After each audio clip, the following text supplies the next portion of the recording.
debates here in the European Parliament. Thank you, Sabine. Hungary, are you okay? Yeah?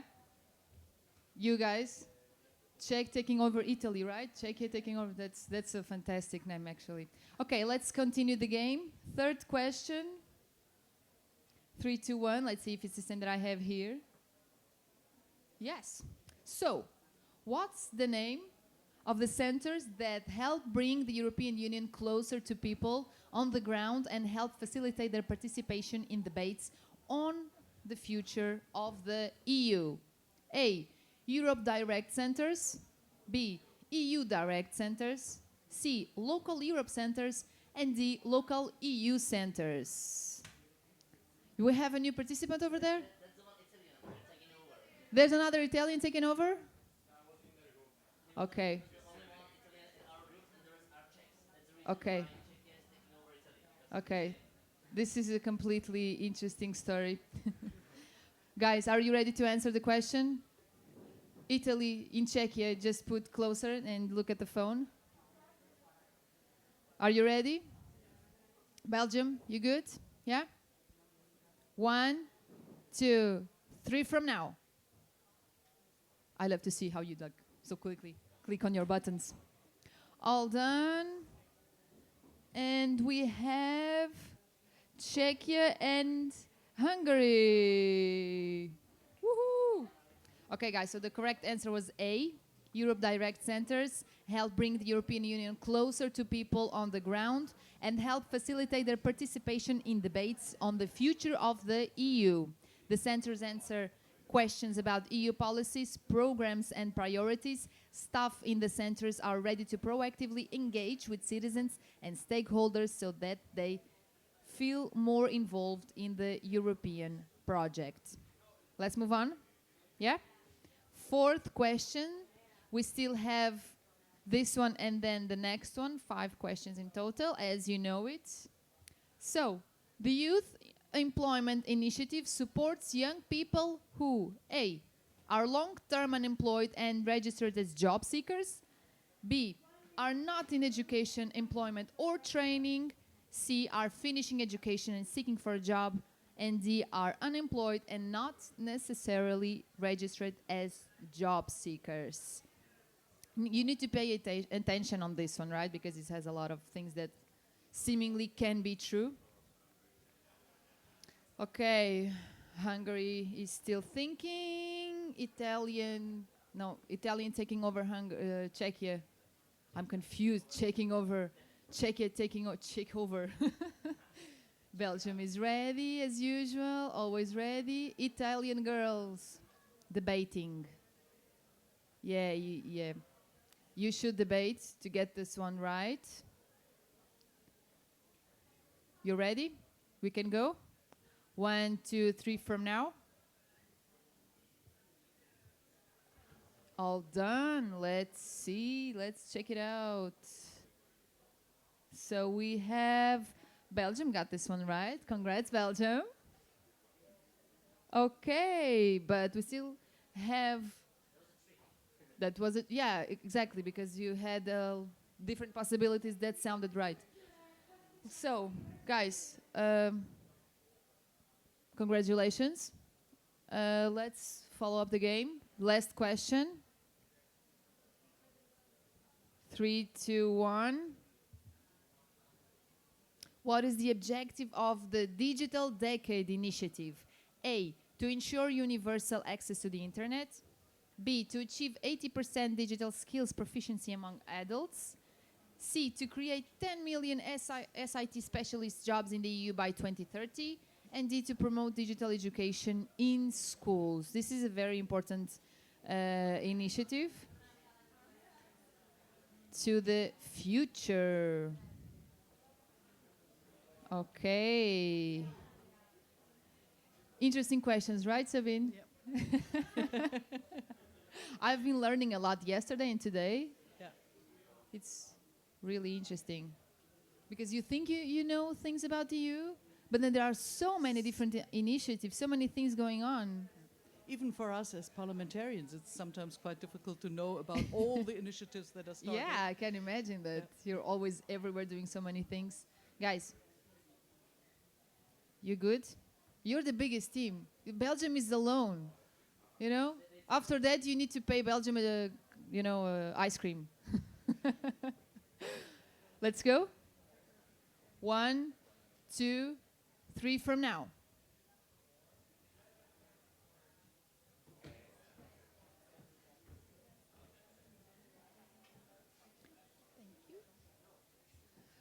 Czechia taking over Italy, still on the front.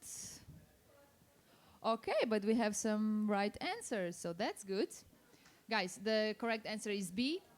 Through the digital decade, the EU aims to ensure that 80% of adults have at least basic digital skills and that 20 million IST specialists are in employment in the EU by 2013. Congratulations, Czechia taking over Italy. That music was for you. A round of applause, please. To the rest of the teams, thank you so much for being here with us. Thank you for bringing your willingness. Sorry, sometimes it's very hot and I think in Portuguese and to translate it is not that quick as that. Thank you for being here and don't forget that you are here to get inspired, inspire, and just talk to people, talk to MAPs that you find, okay? Just let them know what you're worrying about. Now, I'm going to ask the winning team to come here to me. Okay, and the rest of you guys, enjoy yourselves. But what you see is that cross-border cooperation is always leading to the best, huh? Yeah, that's true. Hi, guys. So today there's 5 of you. Wow, okay. Yeah. It's funny because we met here. You need to talk to the microphone because we need people who are watching on Twitch to see us. The funny hear us. thing is that we met here. Oh, you met here? Yeah, yeah. Around the tables? Yeah. Because Okay. with Teresa we came here, and then we met with Liam, and we wanted really to participate in the quiz, and we just run here, and they said, "I'm sorry, it's full." But these 2 guys who are randomly here can have 3 people more. So that's how our team was designed. That's great. Guys, do you want to ask questions to Sabine, Okay. member of European Parliament? I would like to ask, what do you think about the possibility to lower the age for future European elections? We did it in the legal framework for European elections. We lower the age to 16. And we hope that the member states will take this opportunity to do so. In some of the member states, it is already for the next election that the age is lowered, and I hope that many others will follow, latest to the next elections when it's not done now 1 year before the elections already. Because I think it's important to include young people in decision-taking processes. But what's also important is to prepare them correctly, to do more in schools, in education, in informal education, to prepare young people to raise the knowledge about EU. What does the EU mean for you? And such events like today, like the I event, is also one of the many things we can do to engage young people in EU. Yeah. Guys, you have more questions? Yeah, I have one. It also relates to the voting age. In Czechia, there's currently a movement to lower the voting age to 16. But because of that, there are certain people who are, let's say, against walking on the European Union. And they truly believe that lowering the age is because mostly young people do support European Union. They support our current missions to achieve equality, to achieve better education and everything, including our environment.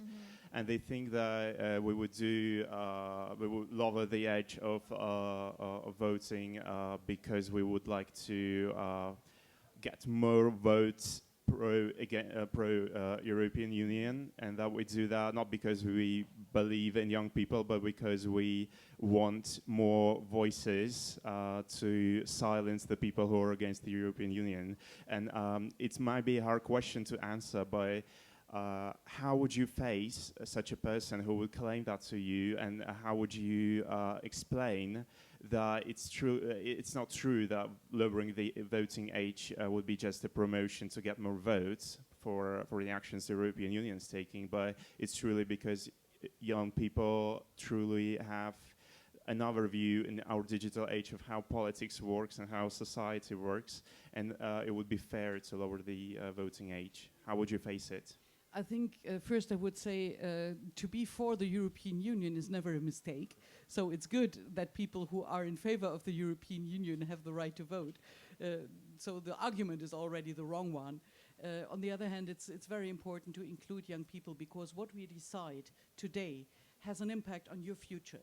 And so you have also to have a say in which direction we should develop. And especially for the European Union, it is important to have all these young people, these spirits who have really an idea on how the future of Europe should look like, that they are involved in the structures, and not just in the elections, but also in a structural dialogue with young people. But is it possible? Like, practically speaking, is it possible? We are at the moment discussing on several levels to have more structural dialogue, for example, in the European Parliament. We are discussing about the idea of a youth test. That is something where each legislation should be checked. Like we have a stakeholder dialogue, there should also be a dialogue with young people before a proposal is given to the political discussion process.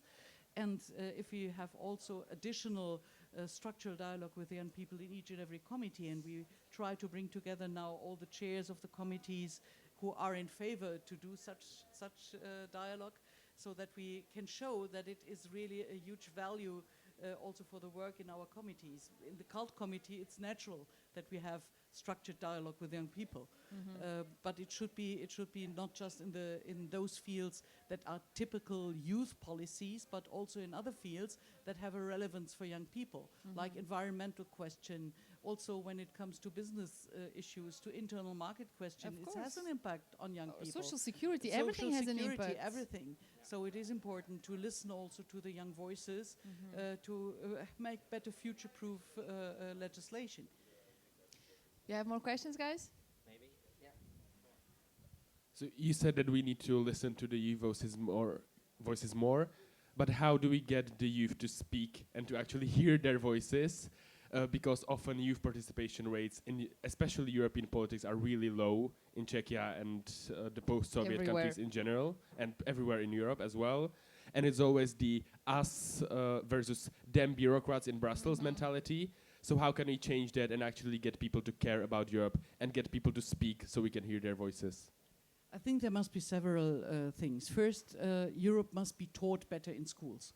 You must learn much earlier about how the European Union functions, with which possibilities you have to be also active and included. And then you need a soul for Europe. That is what I always say. With the exchange programs, with Erasmus, with school exchanges, with study exchanges, but also apprentices or people being in vet training, having possibility to go abroad, to learn to know other cultures, other people, helps also to understand the feeling, to get a better feeling for Europe. Europe is not just the bureaucrats. Europe is something where it's 70 years of peace, and especially in times where we have again a war on European ground, it is important to show that only working together, the spirit Europe has, that we want to solve conflicts not with egoism and nationalism, but to solve conflicts, or also to reach out to challenges we have for the future, like climate change and environmental issues. We just can do that together, and that working together, discussing, even it's sometimes more complicated, is the only way to go in a sustainable way forward. And we have to find better ways to communicate that to young people via the schools, but also via informal learning processes with youth organizations. I see the problem too, that we just reach out to those who are already addicted somehow to Europe, and that we have to find new methods and new ideas to reach out to those who are not close to Europe at all at the moment.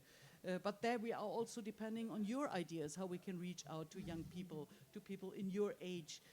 What do we have to do to reach out to them and to make them more burning for the European idea? Do you have any ideas how to do that? Social media? Social media? Because the European Commission. Microphone? Usually social media, because that's where young people spend the most of their times. And actually, in Czech Republic, the European Commission has amazing Instagram. They have memes. They really try to speak to Memes, young very people. important. And gifts. Yeah, memes and gifts. Yeah, and also that was a pity for us that we were not allowed to use TikTok anymore. I know that for security reasons, but it is really difficult to reach out, especially to the younger people between 12, 14, 15, 16, because they are more on TikTok than on Facebook or Instagram. And it's a question of generation. And if you really want to reach out to them, you have to find other solutions Other ways. to be there where the young people are. Schools are probably a good idea. But for example, for my generation, I'm 32, and a lot of people in Portugal right now are feeling very angry because they feel that it's not the same, like being born in Portugal and being born in Germany, because you don't have the same opportunities. Or if you go in Erasmus somewhere, you don't have the same opportunities either, because, for example, the money that you receive per month to stay somewhere, it's never the same for everybody.